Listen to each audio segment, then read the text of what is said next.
वो क्या है उसके विषय में पूरी जानकारी लेंगे। देखिए बैक्टीरिया को खोजा था 1675 ईस्वी में एंटोनी वान लीव हैं हाथ में, परंतु लुईस पास्चर ने अनेक बैक्टीरिया का अध्ययन किया, जिसके कारण father of bacteriology Lewis pasture को कहा जाता है। प्राप्त स्थान बैक्टीरिया सर्वव्यापी हैं, -196 डिग्री सेंटीग्रेड से लेकर के 80 डिग्री 100 डिग्री सेंटीग्रेड के गर्म जल स्रोतों तक यह जीवों के शरीर के अंदर, वातावरण में, वायुमंडल में, पृथ्वी के अंदर हर जगह पाए जाते हैं। आकार जीवाणुओं के साइज में कहा जाता है माइकोप्लाज्मा सबसे छोटा कोशिका है, सबसे छोटा है। जीवाणुओं के आकार के विषय में बहुत अनिश्चितता है। साइज के विषय में बहुत छोटे 0.1 माइक्रोन मीटर से लेकर के 2-3 सेंटीमीटर मिलीमीटर तक के लंबे जीवाणु होते हैं, इसलिए सामान्यतः इनके विषय में नहीं कहा जा सकता। बस इतना ही कह सकते हैं कि सामान्यतः जीवाणु 0.2 माइक्रोन से लेकर के 0.5 माइक्रोन तक अधिकतर जीवाणु पाए जाते हैं। आकार के आधार पर जीवाणु 3 प्रकार के होते हैं। नंबर 1 कोकाई गोलाकार जीवाणु, जो गोल राउंड शेप में इस तरह से होते हैं, ये कोकाई बैक्टीरिया कहलाते हैं। अगर ये अकेले हैं तो इसे मोनोकोकस कहते हैं।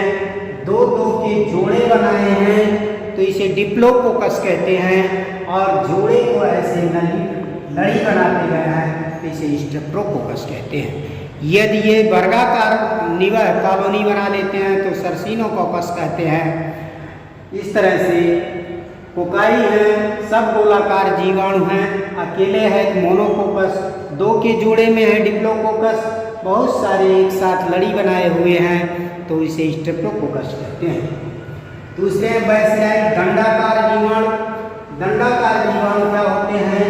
वो छड़ के आकार के होते हैं, जिनके दोनों तरफ सीलिया या फ्लैजिया पाया जाता है।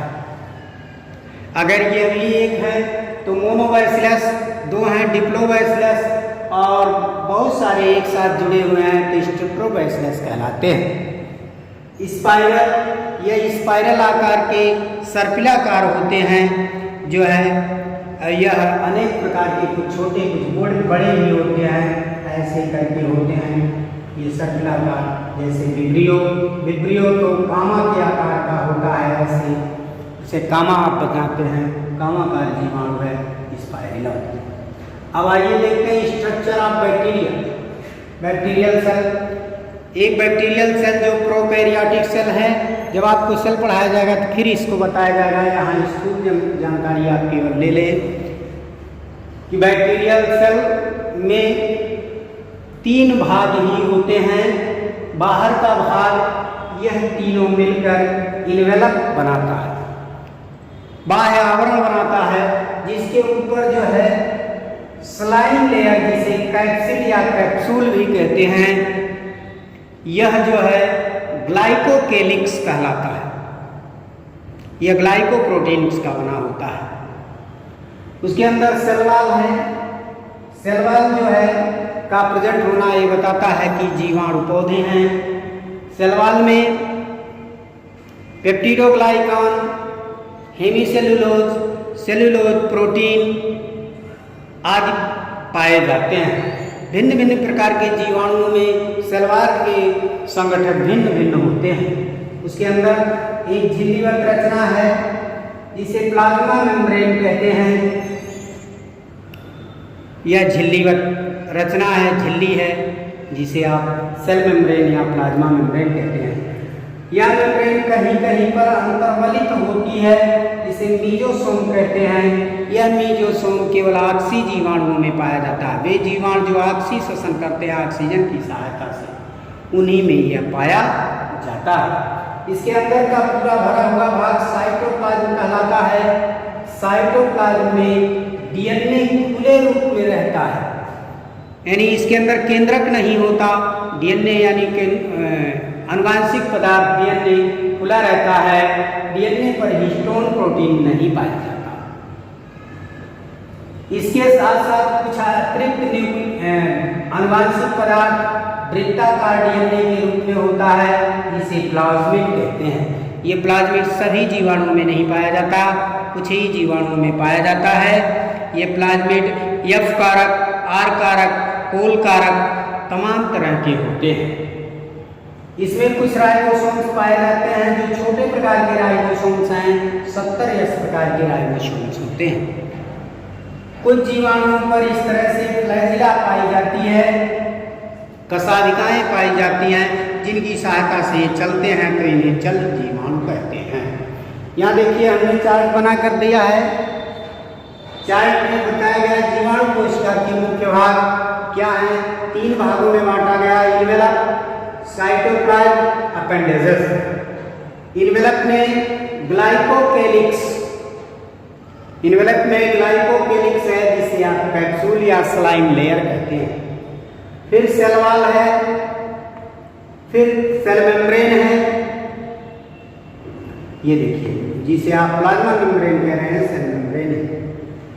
साइटोप्लाज्म, इसके अंदर का पूरा भाग साइटोप्लाज्म है, जिसमें ये खुला हुआ भाग न्यूक्लियड है जो डीएनए के फॉर्म में है। राइबोसोम्स है, मेम्ब्रेनस सिस्टम है, साइनोबैक्टीरिया आदि में मेम्ब्रेनस सिस्टम होता है, जिससे वह प्रकाश संश्लेषण करते हैं। प्लाज्मिड है, वृत्ताकार डीएनए है, अतिरिक्त आनुवांशिक पदार्थ, इसे प्लाज्मिड कहते हैं। अपेंडेजेस, इस कोशिका के ऊपर लगे हुए कुछ जीवाणुओं में कुछ अंग पाए जाते हैं, जैसे फ्लैजिला है, फिम्बरी। फ्लैजिला सॉलिड होती है, फिम्बरी हॉलो होती है, बॉल जैसी रचनाएं होती हैं। अब हम देखेंगे ग्राम पॉजिटिव और ग्राम निगेटिव बैक्टीरिया। कुछ जीवाणु क्रिश्चियन ग्रैम्स ने, सर क्रिश्चियन ग्रैम्स ने 1884 ईस्वी में क्रिस्टल वायलेट से अभिरंजित किया। क्रिस्टल वायलेट को जीवाणु कल्चर में मिलाया, सभी जीवाणु जो है रंगहीन हो गए, रंगीन हो गए। फिर उन्हें धोया, डिस्टिल वाटर से धोया, तो कुछ जीवाणुओं से रंग गायब हो गया और कुछ बैंगनी रंग के रह गए। जो बैंगनी रंग के रह गए उन्हें ग्राम पॉजिटिव बैक्टीरिया कहते हैं, और जो रंगहीन हो गए या रेड कलर हो गए उन्हें ग्राम निगेटिव बैक्टीरिया कहते हैं। तो ये क्रिस्टल वायलेट से रंगने पर बैंगनी रंग हो जाते हैं। ये कैसे हो जाते हैं? बैंगनी रंग पकड़ लेते हैं,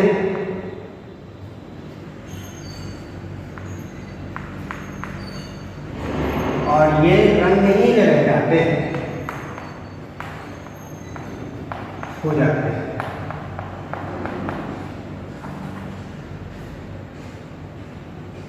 इनकी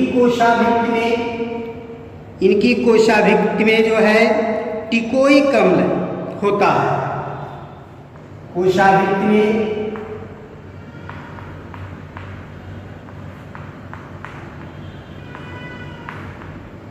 टिकोइक अम्ल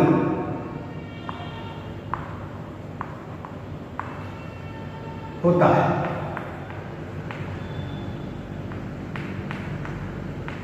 इसमें नहीं होता है।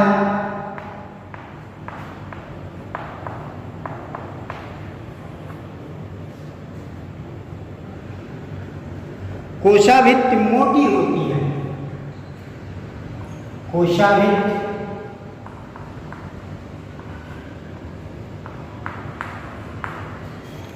कोशाभिक्ति मोटी होती है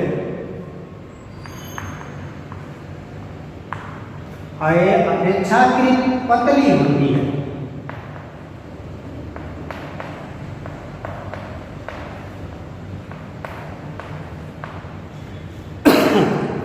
एंटीबायोटिक्स का कम प्रभाव पड़ता है।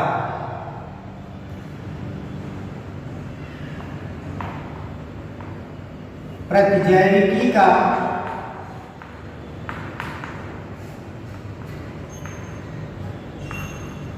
प्रति कम प्रतिरोधी होते हैं।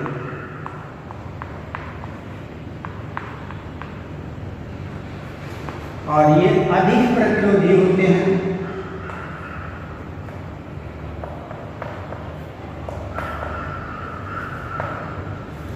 और लास्ट पॉइंट है कि इनमें जो है लिपिड्स की मात्रा कम पाई जाती है। लिपिड यानी वसा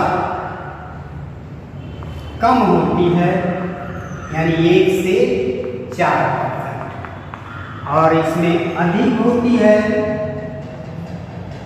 यानी 11 से 12% होती है। उदाहरण है इनके क्लॉस्ट्रिडियम बैसिलस, क्लॉस्ट्रिडियम बैसिलस,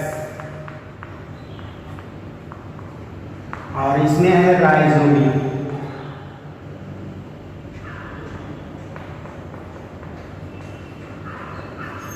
इस तरह से ग्राम पॉजिटिव और ग्राम निगेटिव बैक्टीरिया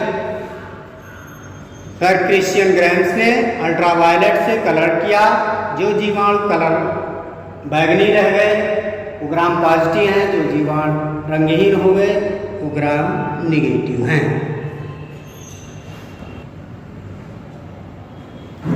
जीवाणुओं में पोषण देखें, कुछ जीवाणु स्वपोषी होते हैं, कुछ परपोषी यानी विषमपोषी होते हैं। स्वपोषी जीवाणु कुछ प्रकाश संश्लेषण करते हैं, अर्थात इनमें जो है बैक्टीरियोक्लोरोफिल होता है। क्या होता है?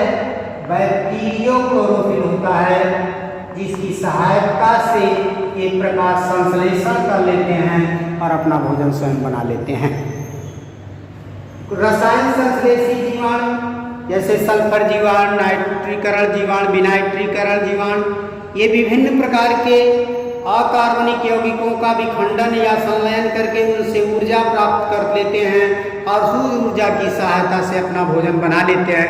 अर्थात रसायन संश्लेषी जीवाणु सूर्य से ऊर्जा न लेकर के कार्बनिक पदार्थों को तोड़ करके उससे ऊर्जा लेते हैं और अपना भोजन बना लेते हैं। इस प्रकार ये विषमपोषी है। विषमपोषी परपोषी जीवाणु, कुछ जीवाणु जो मृत जीव शरीरों से अपना भोजन प्राप्त करते हैं उन्हें मृतोपयोगी कहते हैं। परजीवी जीवाणु जो जीवितों के शरीर से अपना भोजन प्राप्त करते हैं उन्हें परजीवी जीवाणु कहते हैं। यही परजीवी जीवाणु हमारे अंदर, पौधों के अंदर, हमारे पशुओं आदि के अंदर रोग उत्पन्न करते हैं। सहजीवी जीवाणु जैसे नाइट्रोजन स्थिरीकरण जीवाणु है, वह विभिन्न जीवों या पौधों के साथ रहकर सहजीवन करता है, यानी उन्हें भी लाभ पहुंचाता है, स्वयं को लाभान्वित होता है। इस तरह से यह सहजीवी जीवाणु है।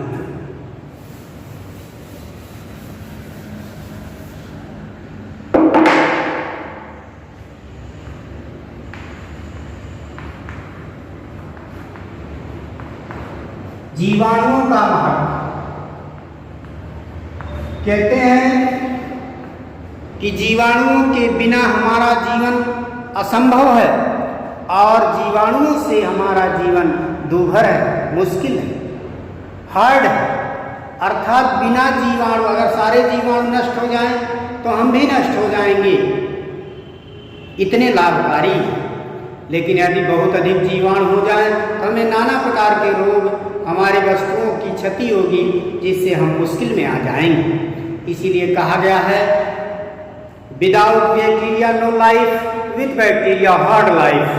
अर्थात बिना जीवाणुओं के जीवन असंभव है और जीवाणुओं से जीवन दूभर है, कष्टमय है। जीवाणुओं से लाभ के विषय में अनेक तरह के लाभ बताए गए हैं, जैसे